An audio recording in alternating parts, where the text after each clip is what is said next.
Monkey Mondays, where we only cover the facts.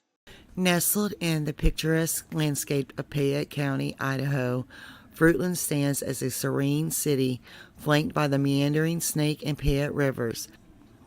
This quaint settlement finds itself strategically placed adjacent to U.S. Route 95 within the Treasure Valley of southwest Idaho, approximately 50 miles to the west of Boise on the cusp of the Oregon border. Fruitland serves as an integral component of the Ontario micropolitan area. It derives its name from the sprawling apple orchards that envelop its surroundings, proudly embracing the Monkey, the Big Apple of Idaho. As attested by the U.S. 2020 census, Fruitland is home to a vibrant population of 6,072 individuals, dwelling within 2,108 households and 1,286 families. The original town site of Fruitland was homesteaded in 1897 and was largely planted in orchards of apples and plums. In 1902, the northern area was purchased and development of this area began shortly afterwards. As the community developed, it became known as Fruitland because it was surrounded by some of the finest orchards in the valley. Despite its peaceful appearance, Fruitland was suddenly thrust into the global spotlight one warm summer evening in 2021. However, the attention wasn't drawn to its lush orchards or scenic vistas, but rather to the mysterious disappearance of 5-year-old Michael Vaughan.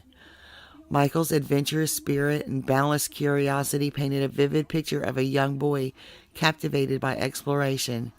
His days were spent in joyful pursuits, whether digging into the depths of the earth or immersing himself in the digital landscapes of Minecraft. Missing Michael Vaughan. Michael's passions span a wide spectrum, reflecting his fervent interest.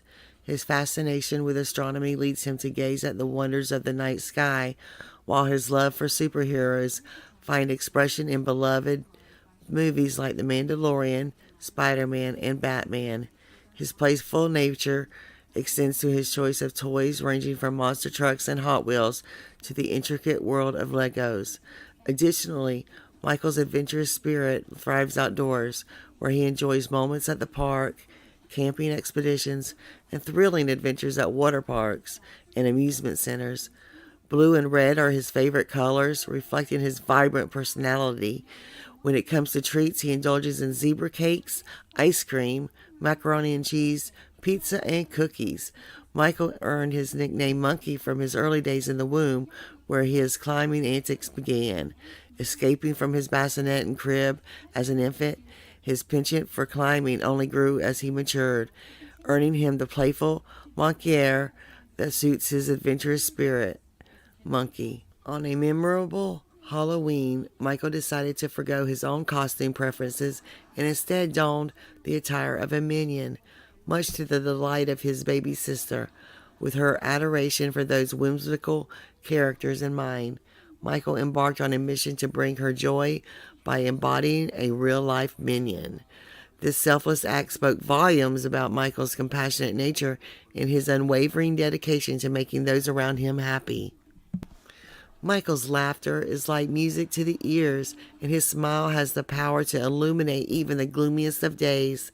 His infectious energy has a ripple effect, spreading joy and warmth to all fortunate enough to be in his presence. His family holds dear every moment spent with him, cherishing his boundless love and the light he brings into their lives. Where is Michael? July 27th, 2021 dawns hot and relentless in Idaho, setting the stage for a day that will forever alter the lives of one family. Brandineal, Michael's devoted mother, rises with a sense of anticipation, acutely aware that this day marks the end of her work week and the beginning of a well-deserved break. Her mind buzzes with excitement in the thought of spending precious moments with her spirited children, one of them being her son Michael, lovingly nicknamed Monkey. With a kiss and a promise of return, Brandy bids her family farewell, leaving them in the capable hands of their devoted father, Tyler. Little does she realize that this seemingly ordinary morning will unfold into an unimaginable nightmare.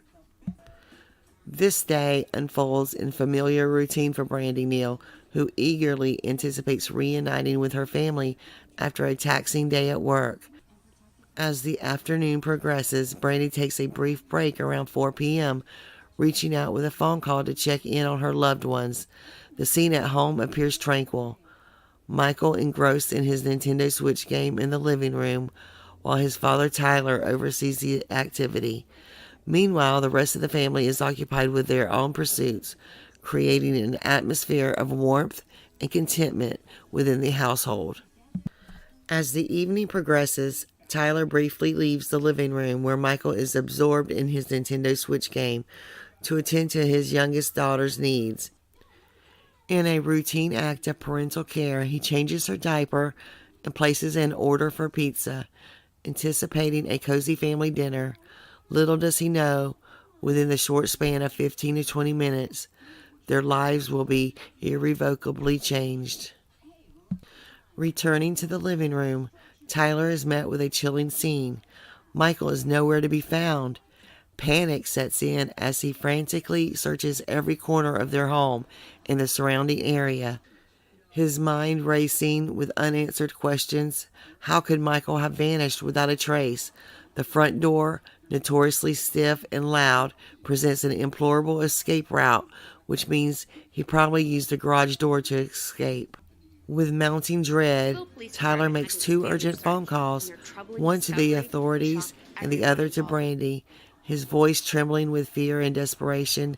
Brandy, shaken by the urgency in her husband's tone, springs into action, racing home at breakneck speed, her mind reeling with uncertainty and dread.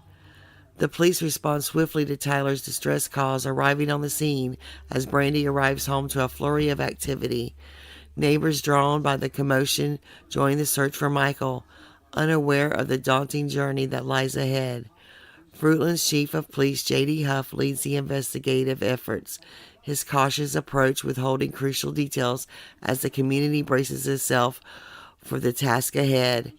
In the midst of uncertainty, one thing remains clear. The road ahead will be fraught with challenges, testing the resolve of all involved in the search for answers. As the investigation into Michael's disappearance continues, his family remains resolute in their belief that he will return home. Their unwavering determination, coupled with the outpouring of support from the community, serves as a testament to their enduring hope and love that define their bond with Michael. Throughout Fruitland, reminders of Michael's disappearance persist, serving as a poignant reminder of the community's united effort to find him. Authorities continue to urge anyone with information to come forward, emphasizing the importance of community cooperation in the search for Michael Vaughan. As helicopters, drones, trained dogs, and hundreds of volunteers tirelessly comb the area, hope remains that Michael will be found and justice will be served. Please, please, bring Michael home, please, please, please. He's beyond missed and beyond loved, and we need him. We need him. He's coming home, and we're waiting for him. We're all waiting for him. Every single one of us are waiting for him, and we are going to bring him home. J.D. Huff speaks out. Long, thorough investigation. The family is not a focus of our investigation at this point. They are continuing to fully cooperate with us. Today, as members of this community, we continue to agonize with the family. We want to thank all of you, the officers, all of the agencies. You guys have just keep working so hard. And we're gonna get him home. We're not gonna stop. We're gonna find him. It is tough. We've lived this case from the time that it began, and but I'm telling you, I've got a very strong, committed group of people here, and they come in here every day, and we're in this grind, and they are committed to finding Michael, and we're just not going to stop. Everybody should know that. We are not going to stop until we uncover the truth in its entirety, I would say. A talk with Brandy Neal. I like looking at the moon.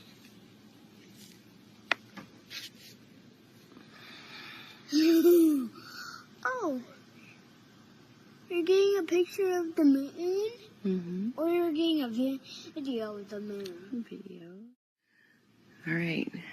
Time for bed now. But I still want to look at some stars. How about if we do a line of a pattern with the stars and maybe we can shape something? What is that called? Astrology. Astrology, right. So let's do astrology.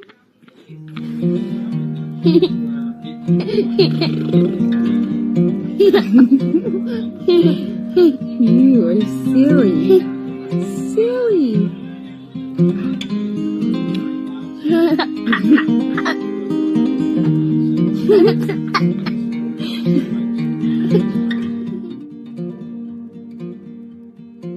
When the cameras are off, we will shut our phones off, and you guys are at home. How does it affect you guys?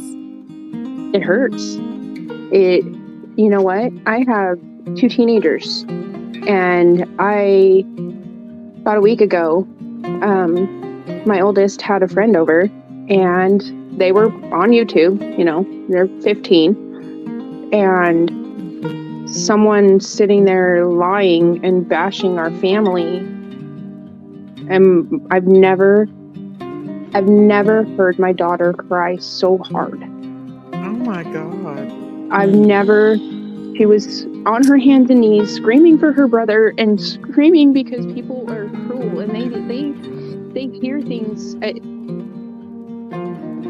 at school that parents say, because everybody has their opinion, and that's fine. But we're human. We're people. We have a family. We miss our son. I will never not be able to hear those sobs and cries for the rest of my life. I will hear them in my head for the rest of my life. Just the same as the night when Michael went missing and it was 4 a.m. and I told her that she really needed to get some sleep. And she just cried and cried and cried. They need to realize that.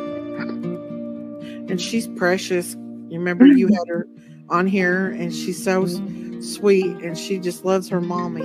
And that's what we're gonna do. We're gonna stay positive, and we're gonna protect our children. We're gonna find better ways. We're gonna change things, because this is Absolutely. That's what we're gonna do. And I think there are a lot of people that have good hearts and good intentions to do those things.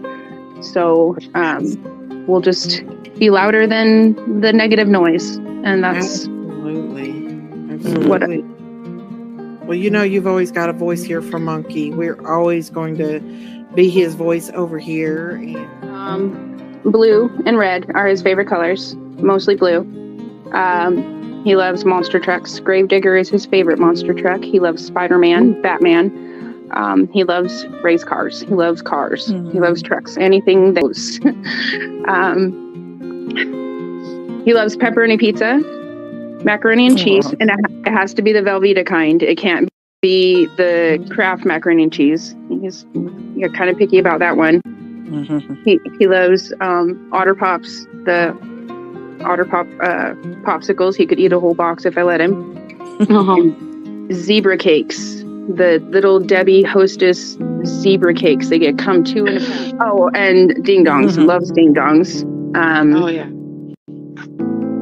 Strawberry jelly, no seeds, peanut butter. Sometimes he just eat like straight bread. Just I'm like, do you want toast or? He loves being outside. He loves going camping. We like to go prospect and go rock hounding. We did get to do one camping trip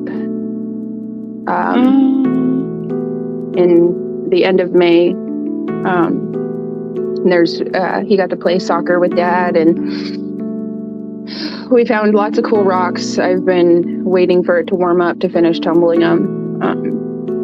I get them all polished up. He loves panning for gold.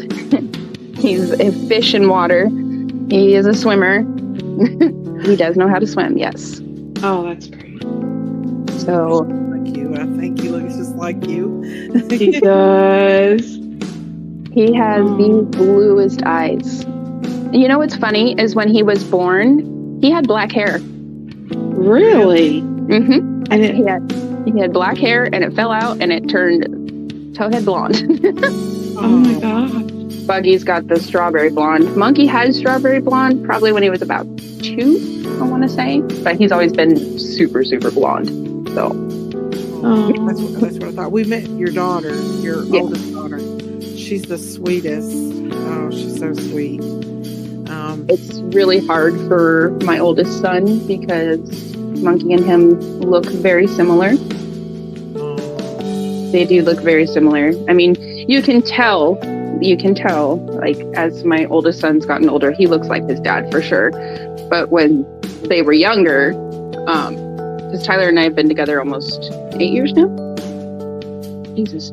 Yeah, a while. So we've been a blended family for a long time.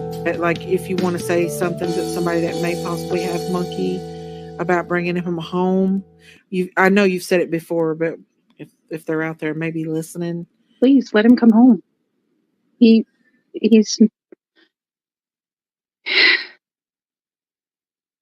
didn't get to start kindergarten. He should have, he didn't get to be with his family for Christmas. He hasn't, he was so excited for Buggy's birthday. He could not wait for her to turn 2. Please just let him go. Let him come home. It's not fair. It's not fair that you thought you had the right to take our baby and rip our family apart. He needs us and we need him. So please, if you are listening, please let our baby come home. I'll forgive you. I will find it in my heart as long as he's home. I will forgive you. Just let him come home.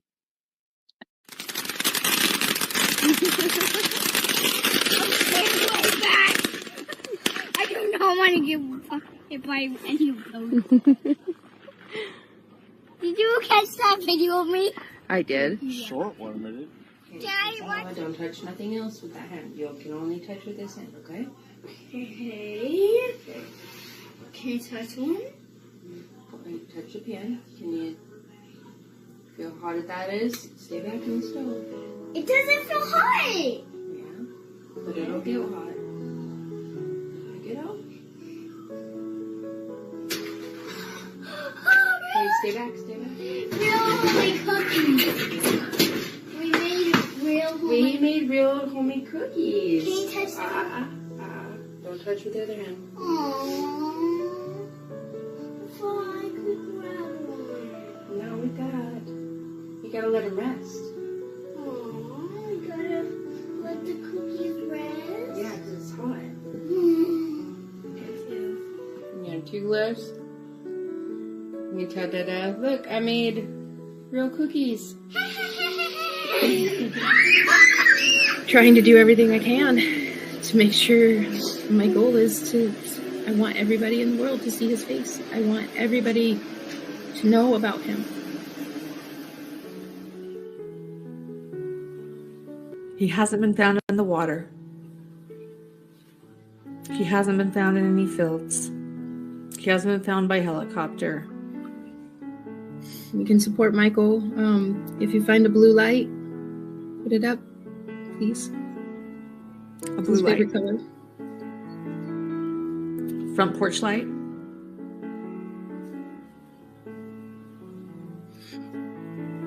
Okay.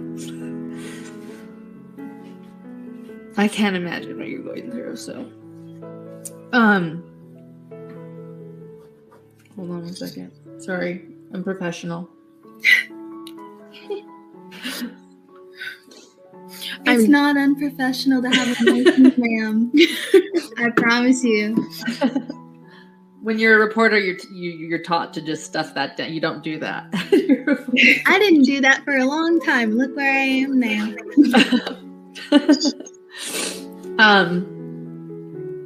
Thank you. What a sweet child. What a sweet girl. So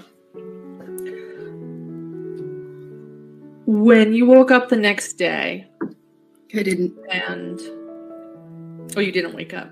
I didn't sleep. You didn't sleep. When the next day came. Yeah. She had to force me to go to bed. And you still didn't have your Michael. What were you feeling? Despair, sadness. And my heart was broken. It's still broken. Fear. Pure fear. I actually, Tyler had to pick me up. I collapsed when the helicopter flew over.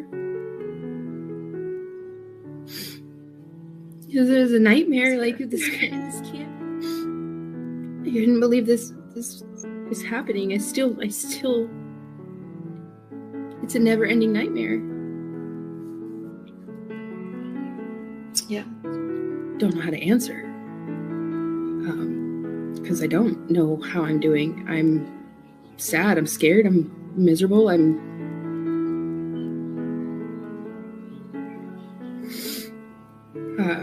Lots of counseling. Getting through each day. Yeah. Families of missing children are living through hell on earth, not knowing where their baby is.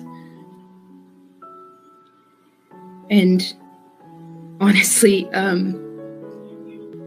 you have no idea what you would do or what you would say or how you would act.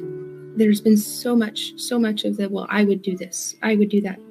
I pray that not one of those people ever has to feel in a single ounce of what we are going through on a daily basis.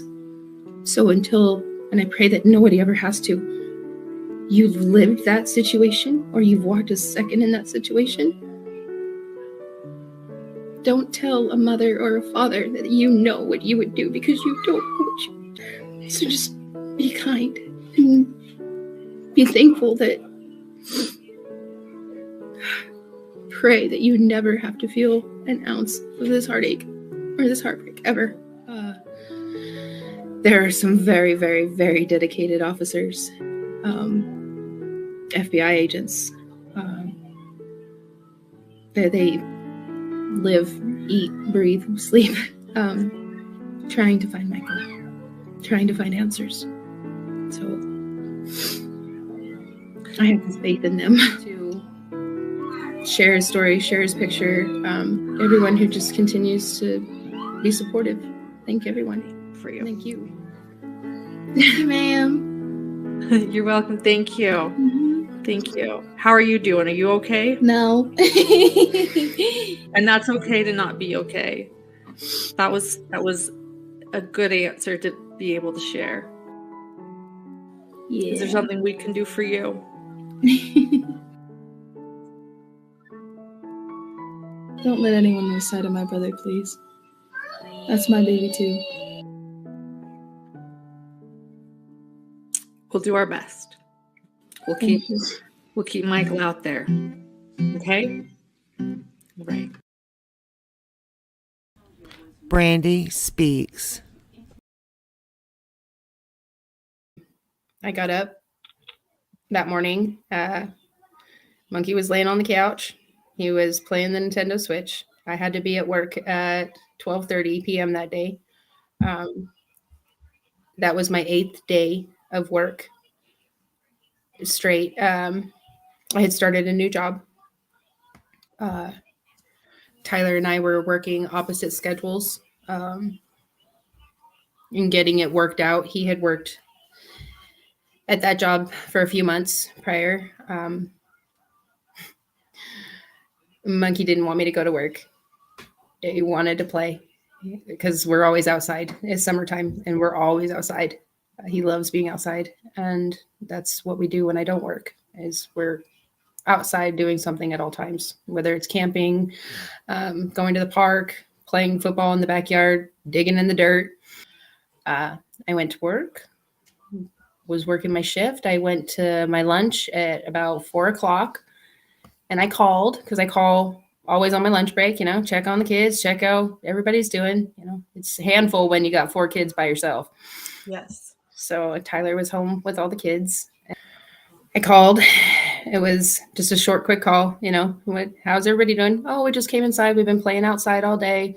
Monkey's sitting on the couch, playing the Switch, and Buggy's just went down for a nap. And I said, okay, I'll see you guys tonight. And told Monkey I'd be home to tuck him in, because I tuck even my 15-year-old. I still do it. Good mother. I told him that I'd see him tonight and that I loved him.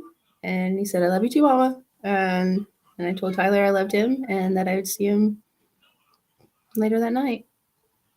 And I got a phone call, which is odd, because I typically, I don't really answer phone calls, but it was from Tyler, and it was at 7:05. I thought it was 7:04, but it was 7:05, which was odd. I'm like, okay, what happened? And he said he couldn't find Michael. And I was dealing with a customer at that moment. And it's, I don't answer my phone calls when I'm at work, but it was Tyler. And obviously, if he's calling me in the middle of my shift, there's something going on. Right. Otherwise, he would have just sent a text. Right.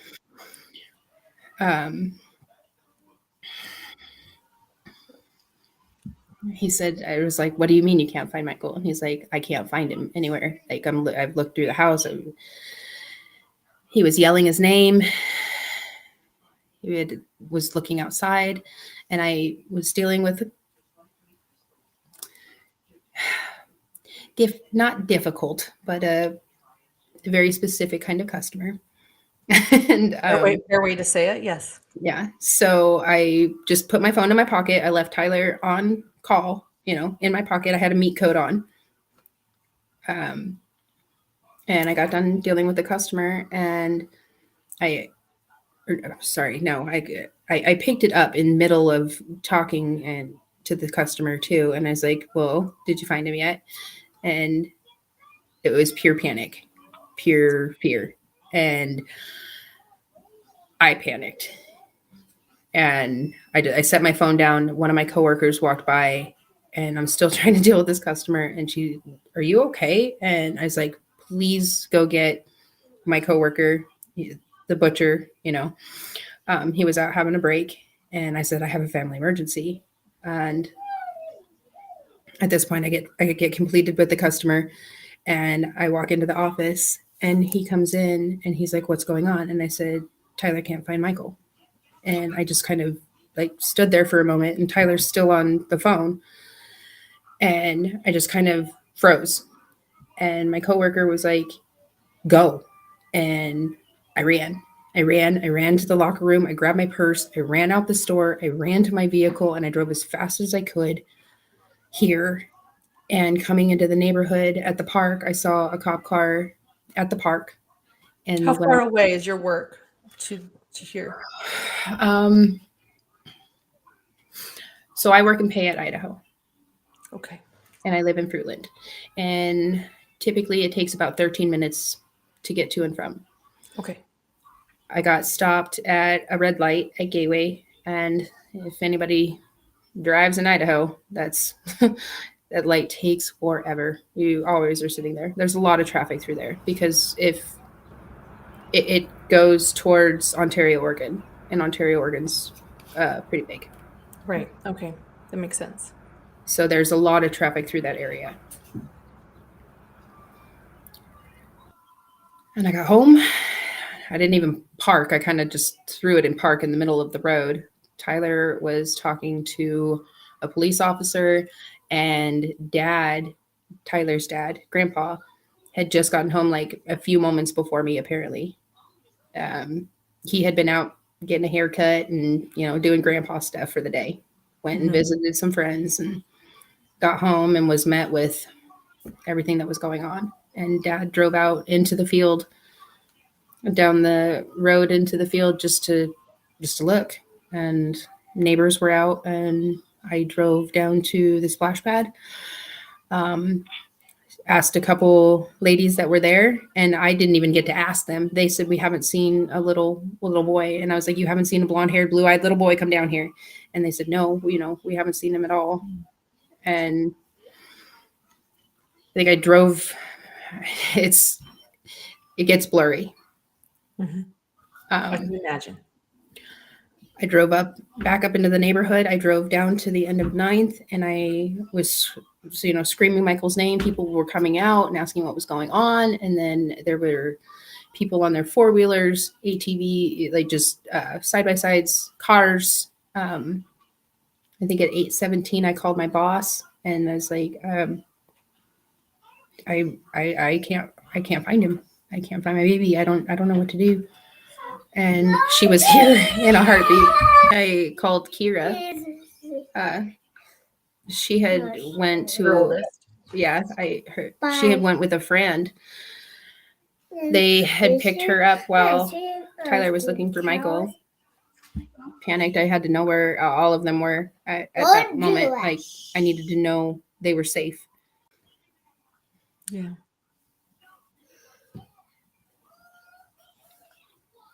We were speaking with police. Idaho Mountain Search and Rescue was here. It was definitely when it got dark, because I remember when it started to get dusk, I panicked. I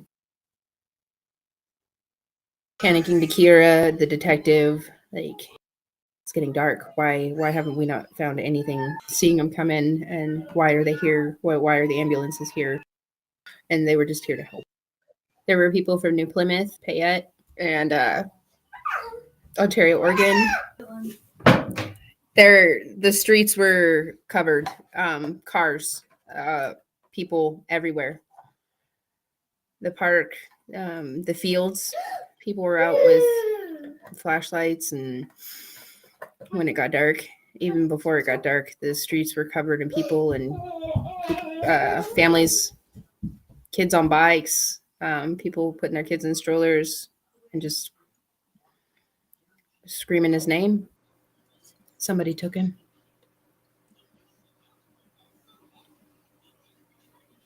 I didn't believe that he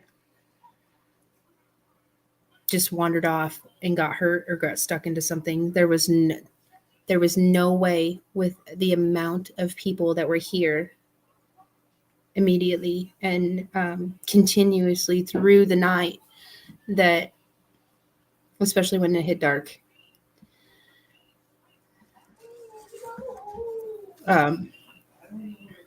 Did everybody else seem to understand that too, that was helping you look, or were there some people that thought he might have wandered off? There was a lot of people that thought he might have wandered off. I mean, there's a lot of fields, there's a lot of irrigation canals and everything like that.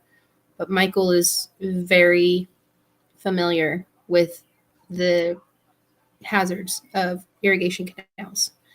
He's never been out in the fields. He's never wandered out in the fields.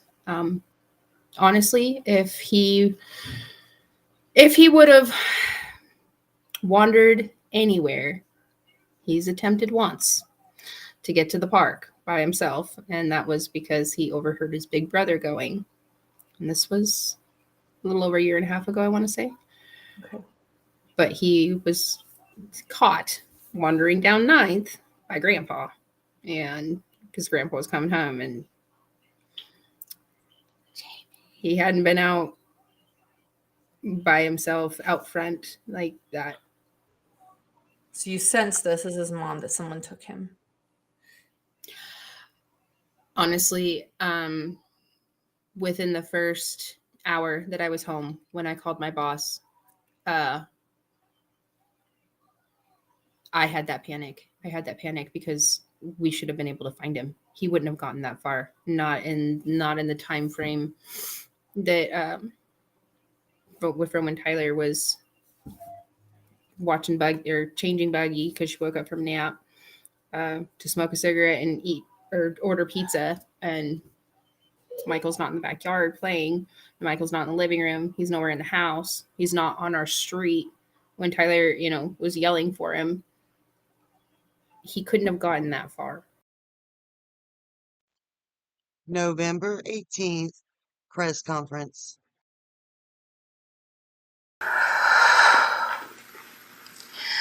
Hello, everyone.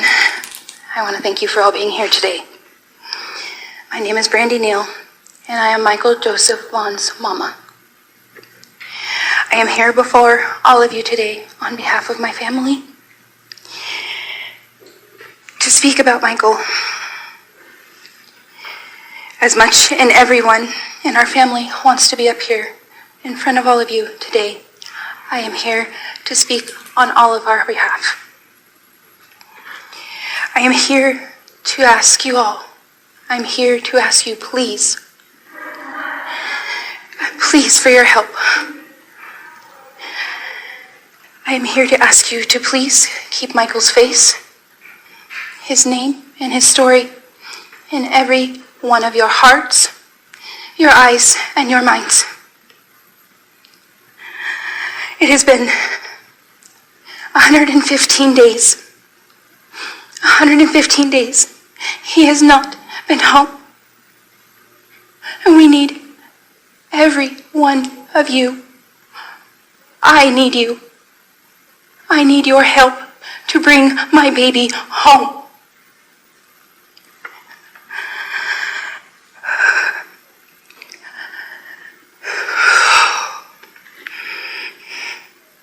I need you to see his beautiful smile. I need you to see how happy he is. That smile was one of our most favorite camping trips. He got to see his first beaver dam, and he got to catch so many frogs that day, and he was so excited. His beautiful blue eyes. He was so happy that day because I promised we would go get ice cream cones. And he laughed so hard because his baby sister got to have her first ice cream cone, and it was everywhere. We got to play at the park that whole day. It was warm, it was sunny, and we played catch, we played football until it got dark. I need you. I need your help, please.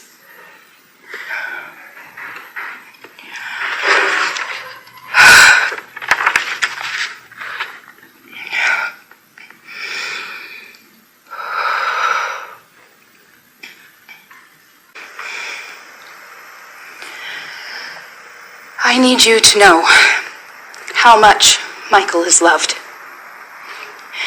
I need you to know how much he is missed. Our family is broken without him. We miss his laughs, his smiles. We miss his hugs. I need you to know.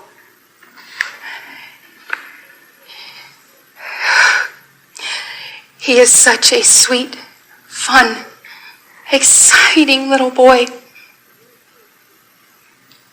He brings such joy and love to our family and everyone that he knows and that knows him. Michael has a laugh that is beyond contagious.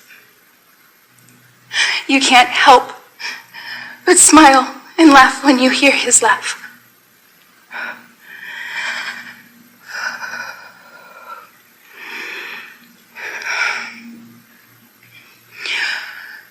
We need him home.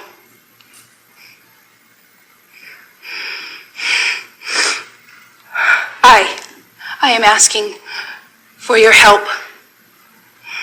I am asking for everyone's help. Please, please, if you know anything If you know anything at all, if you know something, please, I am begging. This is my baby. This is my son. I need him home. I want him home. Please, I need your help to bring him home.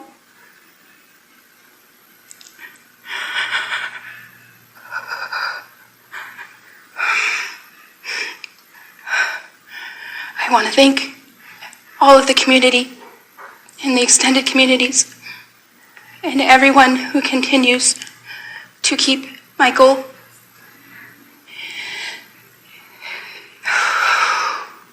in your thoughts, in your prayers, and in your eyes. Please keep sharing his picture. Please, any information to help bring my son home. I want to thank the Fruitland Police Department, the state, FBI. I want to thank all of them for their continued support.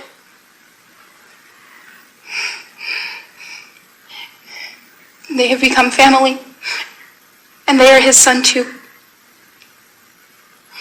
So please, please, please help me. Please help me bring my baby home. Please keep us all in your prayers.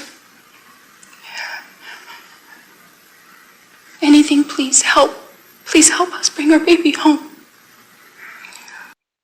Michael Joseph Vaughan, lovingly known as Monkey, is a lively and adventurous boy with a heart full of joy.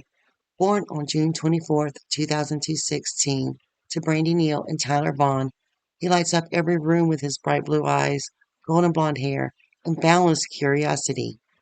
His playful spirit and love for exploring the world around him make him unforgettable to those who know him. But on July 27, 2021, everything changes. At just 5 years old, Michael disappears from his neighborhood in Fruitland, Idaho. One moment he is there, full of energy, laughter, and life, and the next he is gone. He is last seen near his home on Southwest 9th Street and Arizona Avenue between 6:40 and 7 p.m., wearing a light blue Minecraft t-shirt, dark blue boxer briefs, and sandals. Despite relentless searches by law enforcement and the community, Michael is still missing. Authorities confirm he was abducted, but his whereabouts remain unknown. His family refuses to give up hope, and the search for Michael continues. The Fruitland Police Department urges anyone with information to come forward. If you know anything, call or text 208-343-COPS or email findmichael@fruitland.org. Every piece of information matters. Michael deserves to be found. You can't take one of our most precious citizens from us and ever expect us to stop. He's coming home. Serenity Denard. May 12, 2024 signifies a significant milestone in the life of Serenity Denard as she turns 15. Reflecting back 5 years to February 3rd, 2019, memories linger of Serenity's last known whereabouts. Nearly 2 years after she disappeared, the search for Serenity Denard has been suspended. The Pennington County Sheriff's Office says there is a lack of new information. Serenity ran away from the Black Hills Children's Home in Rockerville on February 3rd of 2019. Multiple agencies from across the country have helped search for the 9-year-old.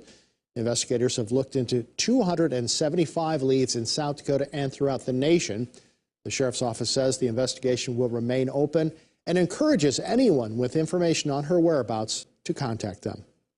At the Black Hills Children's Home, nestled in Rapid City, South Dakota. On that fateful morning, the spirited 9-year-old was engrossed in play within the gymnasiums alongside a handful of other children. Abruptly, staff members observed Serenity darting out into the chilly winter air. What followed was an extensive search effort, a collective endeavor involving numerous law enforcement agencies, and the tireless dedication of community members. We went into one of the most massive search operations ever witnessed in South Dakota. The Black Hills Children's Home, surrounded by sprawling woodlands and rugged terrain, posed challenges exacerbated by the unforgiving cold and snowfall. Despite the exhaustive search spanning miles, Serenity remained elusive, her whereabouts a haunting enigma. She told her friend that she was in the gym with that she was going to get out of there and that she was going to be leaving. Serenity, baby girl, this May you will be turning 15 years old, and I have kept looking for you every day. It has been 5 years since we last saw you, since you walked away. I try and hold on to every last bit of hope, and some days that's very, very hard. You have so many people that want to see you home. I have always loved you. I want you to come back home to me. I have so many things I want to show you and teach you. I just hope that on your birthday I get to hug and kiss you in person.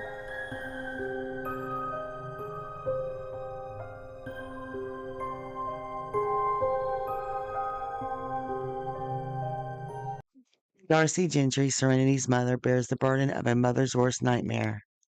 I would travel to the ends of the earth to pick her up and to see her again, she stated, clutching tightly to their cherished bond. Darcy fondly reminisces about Serenity's effervescent personality, a social butterfly who effortlessly forged friendships wherever she roamed. She always liked swimming and road trips and loved going anywhere, Darcy recalled, reminiscing on their shared love for the movie Frozen. Yet, despite the passage of 5 agonizing years, hope flickers on. Law enforcement, unwavering in their pursuit, sought assistance from the National Center of Missing and Exploited Children. A new age progression image was painstakingly crafted, offering a glimpse into what Serenity might look like today, beacon of possibility in a quest to reunite her with her family. Amidst the ache of absence, Darcy endeavors to infuse Serenity's birthdays with love and warmth. I always make a pink and purple cake or a frozen cake, cupcakes, anything she would have enjoyed, Darcy shared, striving to recreate the joy of celebration as if Serenity were present. Additionally, she orchestrates annual balloon releases, each balloon carrying heartfelt messages and Darcy's contact information released into the sky on Serenity's birthday and the anniversary of her disappearance. The National Center of Missing and Exploited Children sought Darcy's birthday wish for Serenity, to which she responded with unwavering resolve, the hugest birthday party she could ever imagine, and yet beneath the bravado lies a simple plea, a mother's fervent desire to hold her child once more. I just hope that on your birthday, I get to hug and kiss you in person, Darcy desperately implored her yearning tangible. I keep listening for your voice every day. I pray for you every day, and hopefully you will see this and know how that mom loves you and wants you to come home. If you have any information about Serenity or her disappearance, please call the National Center of Missing and Exploited Children at 1-800-843-5678 or the Pennington County Sheriff's Office, South Dakota at 1-605-394-6115 or dial 911. Age progress photo of Serenity Denard. Hope, while we're here.